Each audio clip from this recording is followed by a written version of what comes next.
What is the best Blink-182 album? Let's find out.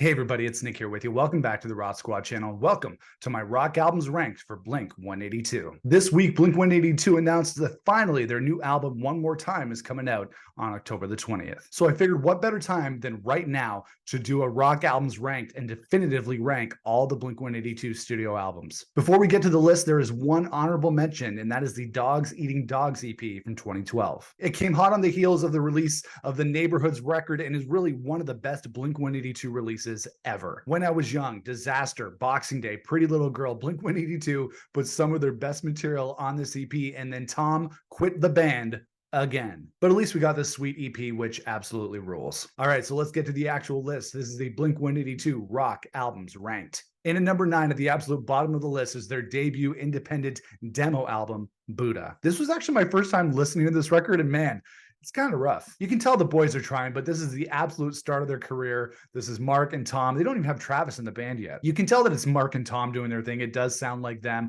but this album just reminds me of all the shitty pop punk bands that I used to play shows with back in high school. The songs are great. The performances are also not that great. It really is just a young Californian punk band playing old school punk tunes.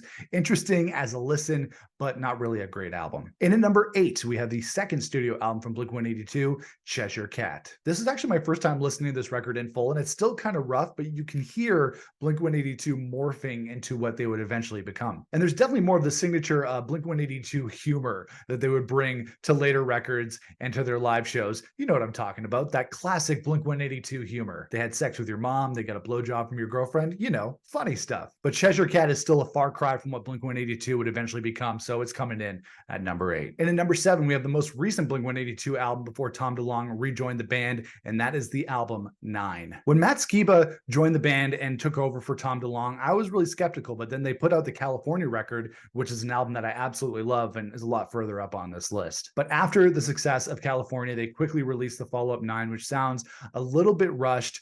It was really disappointing when it was released, and it sees the band exploring some more electronic styles, which in my opinion does not suit them. But there are some decent tracks on 9. It's not all a complete wash. There's Happy Days, Blame It On My Youth, Dark Side, but overall, to me, not a great record. And at number 6, we have Dude Ranch, Blink-182's major label debut. This is the album where Blink started becoming more like Blink-182. The songwriting is better, the performances are better, and it feels like a Blink-182 record. And of course, this album has its fair share of great tracks. There's Damn It, of course, there's Apple Shampoo, there's Josie. The band is learning how to write the proper pop punk hooks that they would become known for. But for me, it's still not quite there in terms of songwriting and sound, and that's why it comes in at number 6. And at number 5, we have the first album where Matt Skiba took over for Tom DeLonge, and that is California. You know, I was really bummed, especially after the release of Neighborhoods and Dog Eating Dogs when Tom left the band again. But I thought Mark, Travis, and Matt did a really great job with this record. It brings back some of those old school Blink-182 Enema of the State vibes while still having that modern Blink sound, and there are some great tracks on here. Cynical, Bored to Death, She's Out of Her Mind, Sober, Kings of the Weekend, Left Alone,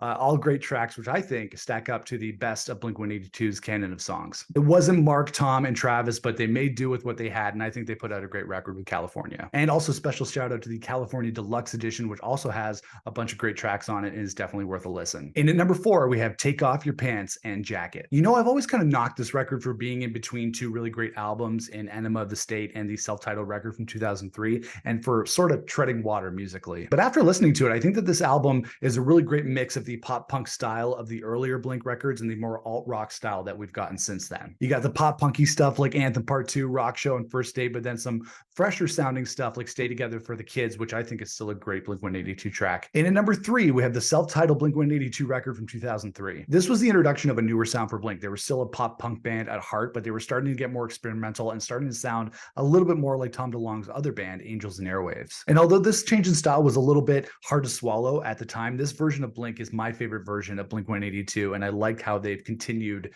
this sound essentially since 2003. The songwriting is super strong on tracks like Feeling This, Obvious, and Violence, and then you have some really softer, tender moments like I Miss You. Where are you? And that sound continued onto the follow-up Neighborhoods, but I'll get to that in a second. And at number 2, we have the classic Enema of the State. This is really when Blink-182 came into their own and everything matched up musically. Stronger songwriting, better performances with the addition of Travis Barker on drums, which made Blink a way tighter and way better band. And this album actually brings up a lot of memories for me of being in high school. I saw Blink 182 perform on the tour for this album with Silverchair at Maple Leaf Gardens in 1999. So this album is wrapped up in a lot of nostalgia for me. And the songs, What's My Age Again is still a perfectly crafted pop punk song that I absolutely love to this day. And it's stacked with other classics, of course, Don't Leave Me, Aliens Exist, All the Small Things, Mutt, the list goes on. It's as classic as Blink-182 gets, and it still holds up as one of the best 90s pop punk albums ever. And in at number 1 on my rock albums ranked for Blink-182 is the band's first reunion with Tom DeLonge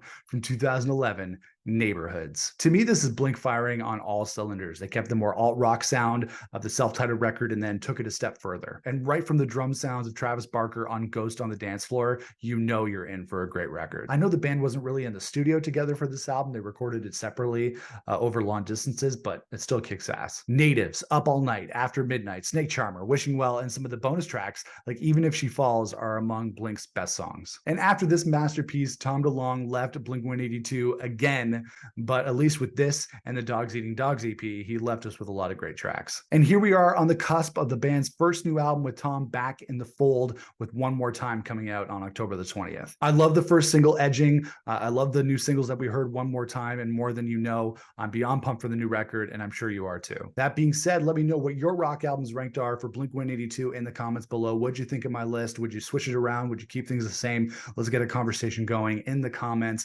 Make sure to like this video. We'd appreciate that. If you like the video, make sure to subscribe to us here on the Rock Squad channel if you love to rock out as much as we do, and make sure to follow us on social media on TikTok and Instagram at Rock Squad Pod. But I'll see you guys again for another video here on the Rock Squad channel. Until then, rock on, everybody.